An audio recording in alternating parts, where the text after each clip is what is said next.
Hi everyone, welcome to Growth Room Podcast, where we have honest conversations about career growth, personal development, and becoming better one lesson at a time. Today's episode is for anyone who feels the pressure to build a personal brand but doesn't know where to start. So there are so many platforms. We have Instagram, we have YouTube, we have of course TikTok, and it can feel overwhelmed trying to figure out where you should show up and how often. Many beginners believe growth comes from being everywhere, but what if growth comes from clarity, not presence? So today I'm joined by Ange Dove, a personal brand business expert, founder of Singapore's first and longest standing copywriting agency, host of the You Are the Boss podcast show, and author of 11 Reasons Why Your Business is Not Growing. So with over 20 years of experience, Angie helps professionals stop hiding, own their story, build a brand that works for them, not the other way around. So in today's conversation, we explore how beginners can choose the right platform to grow their personal brand without burning out or spreading themselves too thin. So Angie, welcome to Good From Podcast. It's so nice to have you. Thank you. It's so nice to be here. Thanks for inviting me. Yeah, my pleasure. Okay, so get started. Can you tell me about yourself and how you got started? Mm, okay. So, as you said in the introduction, thanks for that. I've been running a copywriting agency for over 20 years. And when I started, I really didn't know anything about running a business at all. And I certainly didn't know anything about personal branding. In fact, when I started my business, I didn't appear on my own website. Right? So I had the company website, and there was no mention of who the founder was. There was no picture of me on the site, no mention of my name anywhere.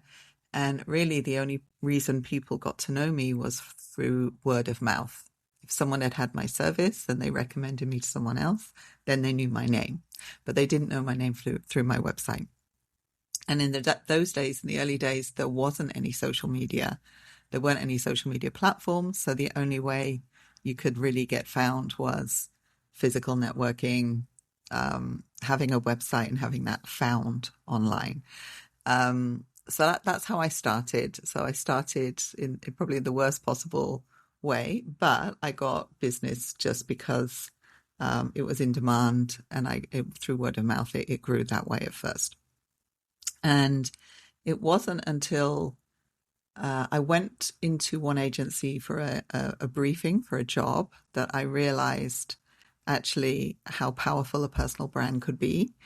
Because one girl that was working in the agency was a junior copywriter at the time, and she was just so surprised and shocked when I walked through the door. And she said, "Oh my God, it's you, it's you. I can't believe it's you." And I was looking behind me to see who is she talking to, because she's not talking to me. But she was talking to me. And then I got to realize that, and she said to me, "I started copywriting because of you." And I was like, wow, okay, that's powerful, right? And I did nothing to start that. And as I said, at that point, still, there was nothing on my website about me. So I really started thinking about it and then realizing that if I had put myself, my personal brand, onto my website, if I had, put that face forward, put that identity forward, I could have probably picked up a lot more jobs, especially in the early days. And so I left over the years, I would say millions on the table, because I did not put my personal brand forward.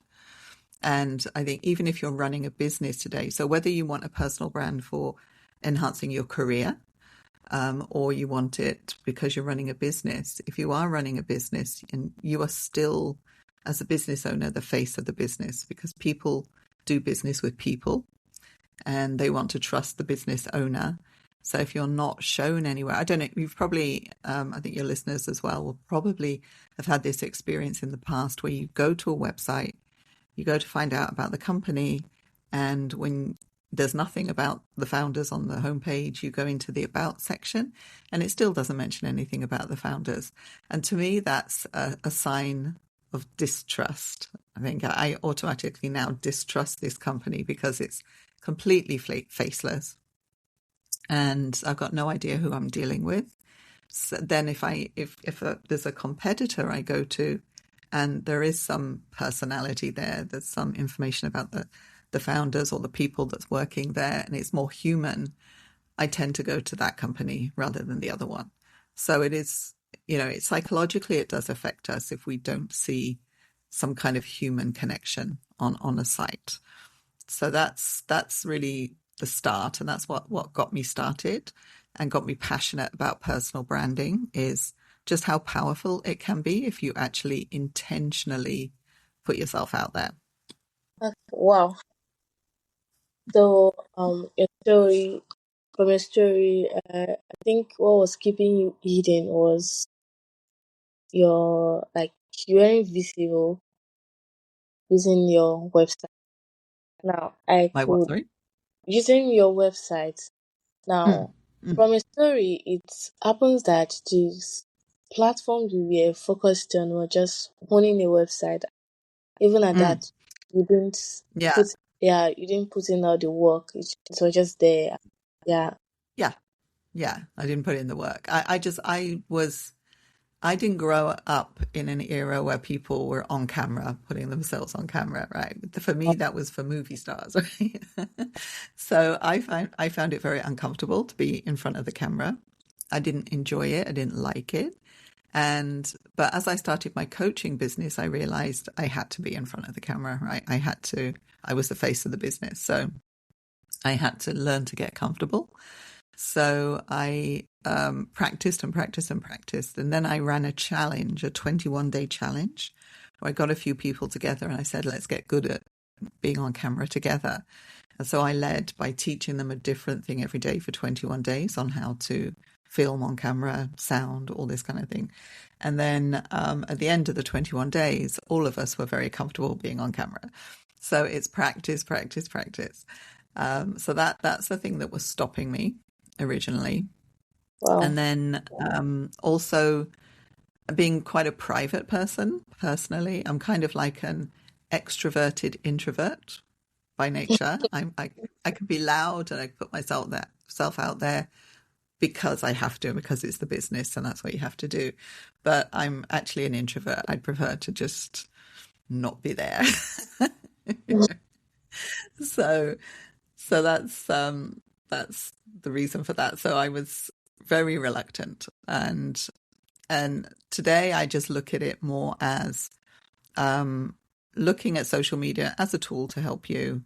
It's a tool for your business, and it's a way for you to get in front of people. So if you can, you should.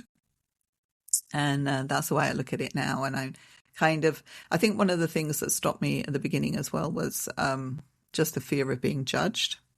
I think that was what it came down to. What will other people think of me? And now I don't care. So I think when you get to that stage where you don't care and you just realize that, I think another thing that helped me was a coach told me one day, Angela, this isn't about you. This is about the people you serve. And that was like, wow, okay, that really hit home. And so all the time I'd spent worrying about, okay, is my hair okay? Does my makeup look okay? Um, and it didn't matter because, my role is to serve the people who want to hear from me and to be present so that they can get what they need from me. And if you're not putting yourself out there, that's not going to happen, right? Because you're not going to reach the people you need to reach. So back to your question on like social media platforms. Of course, when it all started at the beginning, it was Facebook. That was the main thing. That was Oh, social media. And then obviously everything went on from there. Other platforms grew. And so if you're wondering which platforms to use, I think, first of all, it's important that you use the platform you're most comfortable with, first of all, okay. and get really good at that before moving on to other platforms. So if you have the capacity and you have a team, you can be on all platforms, right? But I think it's good to sort of have one as your home base, as it were. and something you're comfortable with, and where your audience is. Where does your audience hang out? Now, I've heard a lot of people saying the younger people are on Instagram, the older people are on Facebook. But when I looked at my stats for that, actually for me, it was the other way around. And the older audience came from Instagram and the younger audience came from Facebook, which is really weird, but that's the way it was. So don't just assume, don't just listen to what the gurus say and say, take everything as fact. Go and look at your own stats. What's happening with who is it that you're attracting on looking at the stats on your platforms. So that's one thing to keep in mind. But I would say just get good at one platform first and where your audience is. So for me now, I'm really focusing on LinkedIn because that's definitely where my audience is. And it's the way that I can most easily reach people is on LinkedIn because I'm focusing on people that are working professionals. So they're all on LinkedIn. And I'm focusing on people between the ages of 40 and 65. So they're all on LinkedIn. So that's where I do most of my marketing. And then sometimes I will put things on Facebook and Instagram.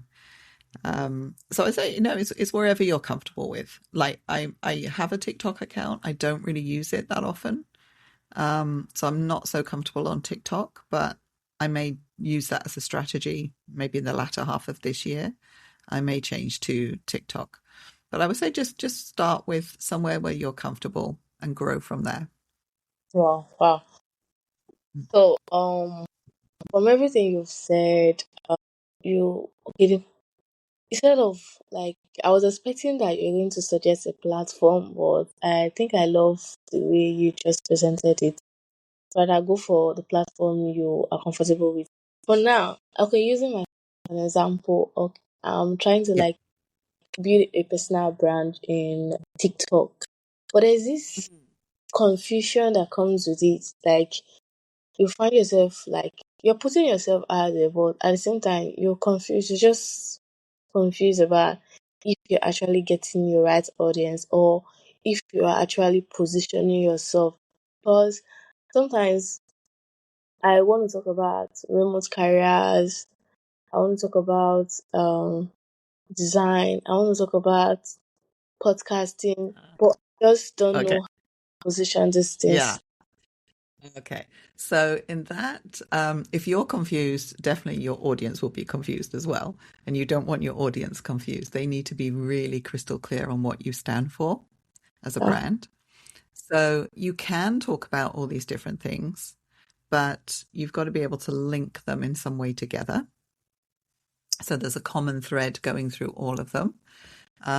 So I don't just talk about personal branding. For example, I talk about building a business as well, because that's primarily what I help people do. So I talk about that. But you've got to be able to find a common thread around it to be able to talk about this is who I am, this is what I do. And so then if one day you're talking about podcasting and another day you're talking about design, your audience will understand why there's the two different things, because overall your brand is X, whatever you stand for. So you've just got to be crystal clear what that overall umbrella idea is. And then you can talk about fixed topics under that. So I would say don't talk about more than 5 things. You can have 5 different buckets of content. And for me it's kind of like I can talk about copywriting, building a brand, building a personal brand, building a business. Then other things will be like behind the scenes, what it's like to be me, to make it more human. You can do that as well. But you've got to be sort of known for one thing. This is what I say, is just be known for one thing, but have people understand that you talk about A, B, C, D, for example. So you're not confusing them, you're making it clear. So once you're clear with your message, then it's going to be easier for your audience to be clear as to what they expect from you. well, so much for that. Mhm. Okay, now, So I think, yeah, the key is to be known for one thing very clearly, but you can talk about other things as long as they understand that this is who you are, this is what you stand for. You've got to get that first message really clear. okay, And I would use, I say, maybe use one of the AI tools to help you with that, just to put into the tools, look, this is my world. This is what I talk about. I talk about design. I talk about podcasting. I talk about, ABC. And then ask the tool, what is the common thread around that? What is it that I stand for? And then you become known for that. And then mm, all the other things will fit into place. wow, wow. And that is kind of like 50, 30, 20, 10 kind of. Yeah. Yeah. Yeah. Yeah. Or the Pareto principle, right? 80-20, 20% of what you do makes up 80% of your results, right? So that this is why I say focus on one platform and do it well, Yeah. and knowing that your audience is there, and then you can add on to the others. And you can use tools to help you to disseminate your posts to different platforms. So there are plenty of tools out there that you can automate that publication of your content. You do it once, you put it to all the different content sites, and some of those tools will allow you to edit each post to what's common for the platform, right? So it's one post, but then when you go into the tool to disseminate, you can do minor edits to make sure that it suits that platform. So, like, for example, Instagram doesn't allow very long captions, whereas Facebook you can do, and LinkedIn you can do really long captions. So if you wrote a caption that was really long and you're in the tool, when you get to the Instagram part, you can then edit that text down just for the Instagram post. You can cut it down before you release it. So things like that, you can edit things that are more suitable to the platform. And that's all done in one shot. So you don't have to. So what I'm a keen advocate on is don't spend your life on social media. Right? You've got better things to do than be on social media the whole time. So the more you can automate things, and the more you can get into a position where you do it once and you multiply the effect, that's where you want to be. Well, what's the name of the Of the tool, yeah. I use a tool called Go High Level, but that's not solely for social media content. That's just one part of it. And it does the whole marketing. It's the whole marketing platform. So that one allows me to do it. But there are others like, I'm trying to think now. There are so many of them out there. Buffer is one. Hootsuite was one. Don't know if that's still going. Hootsuite. But there are so many out there that you can choose to, and some of them will specialize as well on certain platforms, and they do certain platforms really well. So it depends which platform you want to focus on. I'm focusing on TikTok. Yeah, yeah, TikTok as well. These will go to TikTok. So Go High Level for me, I can put reels on, and like portrait videos on, and schedule them onto TikTok if I wanted to do that. I could do that. So most of the tools now that are designed to schedule your posts out automatically, they tend to do all of the main platforms. So TikTok should be among them for you to be able to do that. TikTok, YouTube as well for the videos, and then Reels for Instagram as well. And then if you've got your Instagram account connected with your Facebook account, then once you do a reel on one, it goes to the other as well. So why do beginners feel like they need to be everywhere at once? They need to post on TikTok, they need to post on Yeah, everywhere and all I that. think yeah, I think it's a fear of missing out. This is human nature, right? We all have a fear of missing out if we're not, oh my God, if I'm not on that platform, I'm going to miss people if I'm not on that platform. This is very common, but it's actually counterproductive to marketing yourself, Mm. actually. So we say in copywriting, so this is going back to my copywriting time, if you try to be all things to all people, you end up being nothing to no one, right? because your message is so wide and nobody feels like you're speaking to them. So they'll tune out, they won't listen, they won't read. So, and that people do that because they think, oh, everybody needs my product or everybody needs my service. So they try and target everybody. But when you do that, you dilute your message because some people need to hear it in one angle and some other people need to hear it from a different angle. So then you end up with so many messages going out that you don't know where you are. So it's best to focus down, narrow down, and really focus your personal brand, as I mentioned earlier, on one thing. Be known for one thing. So it would be easy for me to put myself out there and talk about, I target everyone who wants to build a business or build a personal brand, and I start talking about both. And then I'm talking to 20-year-olds at the same time as I'm talking to 60-year-olds. But a 20-year-old and a 60-year-old has two very different needs in terms of where they are in their life stage. So if I start talking generically, the 20-year-old's not going to listen because they're going to think, no, I don't see why I should be listening to this. The 60-year-old also won't be listening because they'll also say, you're not talking to me. I'm not in that stage. So you need to decide who your target audience is and talk only to them. And it's the same. So for me, I talk to Gen X. Gen X are generally my audience. So there's people that are between 40, 65, and they are gearing up towards either higher levels in their career. So they want a personal brand to help with that, or they're thinking of leaving their job and starting a business and gaining some freedom that way. So then I talk to them. So by narrowing my niche to just talking to Gen X, then if anybody else is interested, they can still contact me. But my message is only talking to Gen X. And it's the same with your platforms. If you try to be on all of the platforms, you can end up diluting your message if you're talking to different audiences on each platform. So Wow. that's why I say pick one and do it really well first. Then you can grow on others as well. And just for Thank your own sanity as well. It's a lot of work. It would you. become a full-time job. Yeah, it Yeah. is a whole lot of Yeah. work. So I think it's way easier if you're just focused on one thing and one Yeah. platform.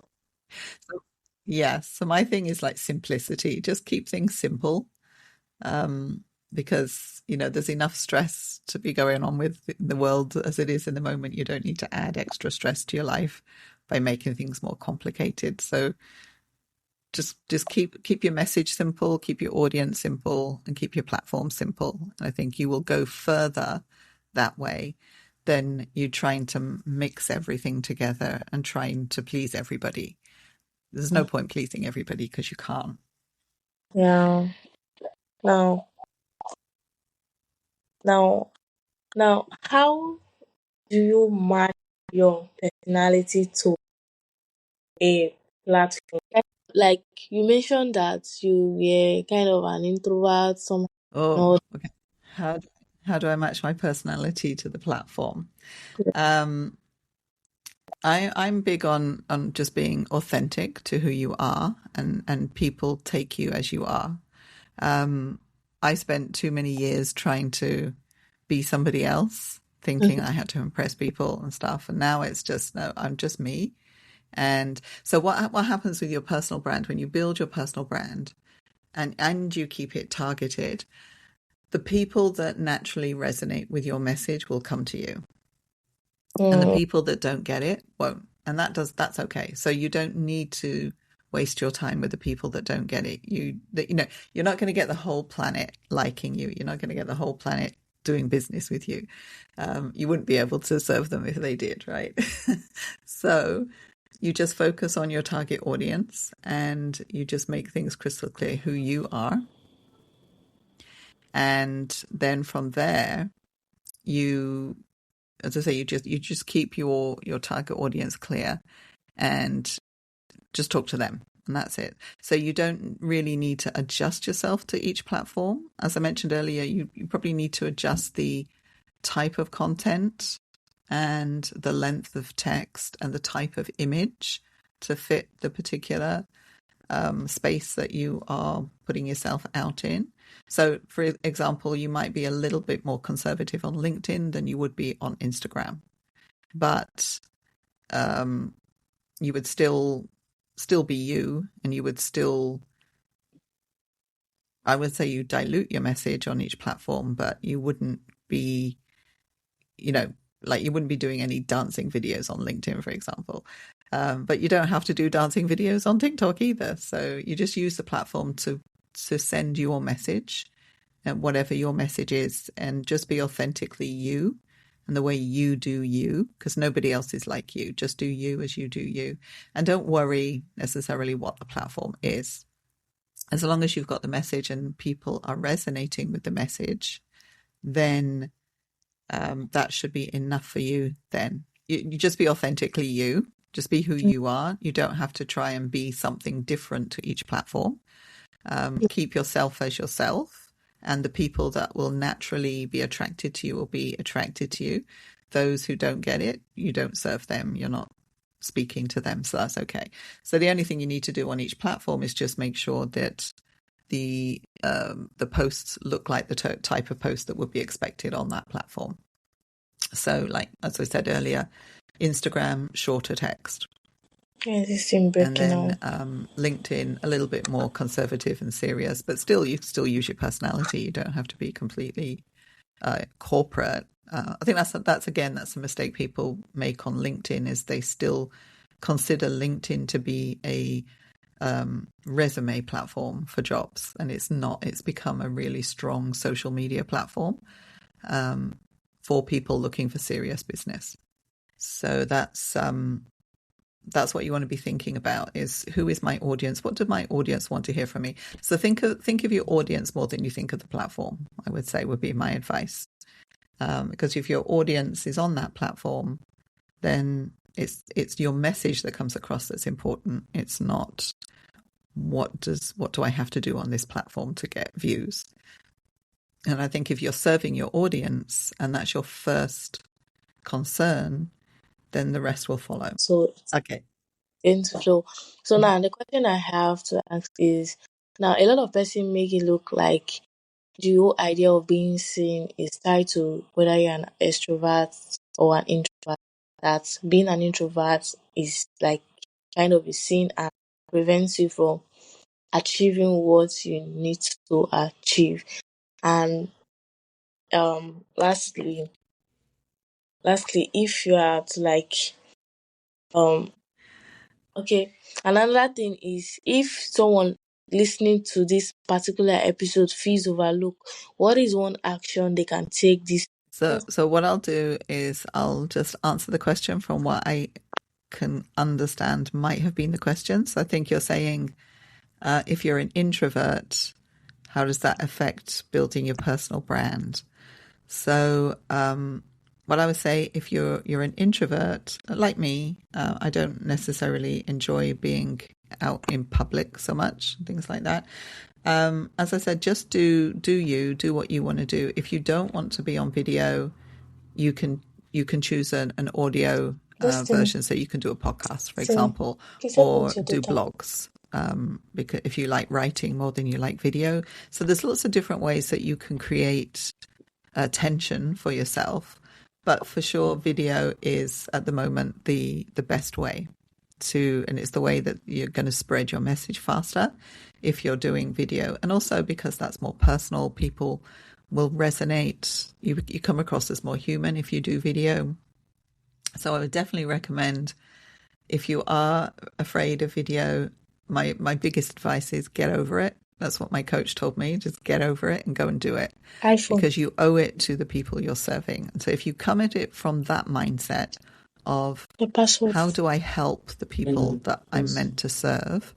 And you come across Hmm? as a serving through the lens of serving, rather than thinking So about yourself and, oh, this doesn't make me feel good, or etc. Then come across as serving, then you'll be in a mindset where it's going to be easier for you to get on camera. But having said that, today as well, there are AI tools out there where you can create your own avatar, where you don't have to be on camera yourself, but you can create an AI avatar of you and upload the messages that you want to send into the tool, and that avatar will speak for you. And that also saves you time as well, because you don't actually have to get on camera and record. You can just upload No, text that's already this thing's not pre continuing to the bad arranged, terrible. I don't know. and the tool will do the rest for you. So I that enjoyed this is episode. Why is this thing disturbing me? it's a way to do it, and it works for sure. There are people that run their business with avatars that speak on behalf of the Actually, I business, have and it's not a data. human, and people know it's not human, but they get the message and they see why it's done, and it's fine. But if you're building a personal brand, I'd say the key is in the word personal. So it really needs to be you. People need to hear from you. And especially today where people are, where AI is just getting so prevalent and everybody's using avatars and everybody's out there using AI tools. If you stay human in your communication, you're going to stand out more than the rest because you're actually being authentically you. So as I said, there are ways that you can get around it by using tools, and all the AI tools are out there. You can use those, but essentially to build a personal brand, I would really recommend being you and getting over any insecurities you have about being on camera or being an introvert, and just think of the people you're serving, and then it should all go from there. Okay. Yeah, thank you so much for that. Can you hear me? No. Yes, I can. Thank God. Okay.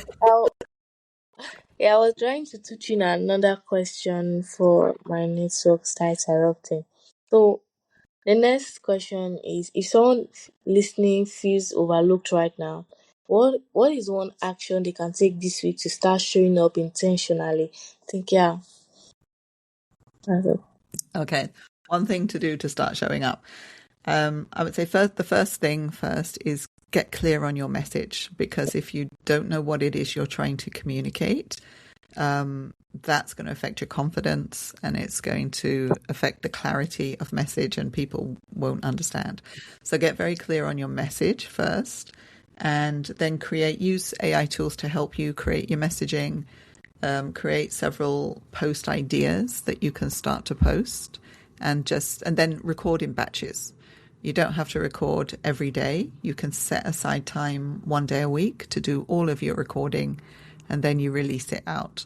Or you could just decide, I'm just going to do something live once a day. You could do that as well, and then just pick up your phone, do a live every day, but practice it beforehand, prepare beforehand, and just make sure that your message is clear, and then commit to making that a regular thing. So one of the key things on social media is to be consistent. So if you're going to start, but then continue. Okay. Thank you so much for that. You're welcome. Yeah. Yeah. Thank you. Thank Okay. you. And then if anyone wants to find out about me, you can just go to my website, angedove.com. So it's ANGEDOVE.com. Okay. Okay. Do you have any book? I have some books on Amazon. So if you just Google Amazon Ange Dove books, you'll be able to find my book page. So I have a few books on. The most common one is the 11 Reasons Why Your Business is Not Growing. And that deals with a lot of branding, personal branding ideas in there as well. I think I'll check it out. Thank you.